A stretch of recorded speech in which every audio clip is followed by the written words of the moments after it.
vortice Poppea abbandona le nostre regioni e il tempo torna a ristabilirsi quasi ovunque. Previsioni del tempo per domenica 3 settembre.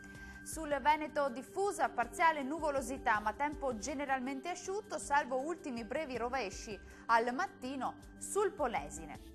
Temperature massime comprese tra i 18 e i 24 gradi, valori notturni attesi sugli 11-15 gradi circa. Che tempo farà sul Friuli Venezia Giulia?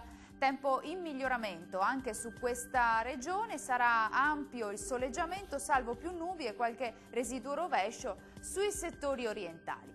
Temperature massime in calo tra i 19 e i 20 gradi, minime sui 13-15 gradi circa.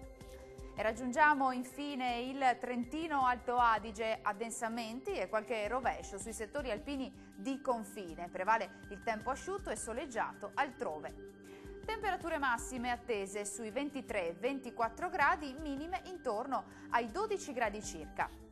Il mare sarà generalmente poco mosso, i venti moderati nord-orientali localmente forti sulla laguna di Venezia. Dal meteo per ora è tutto, arrivederci!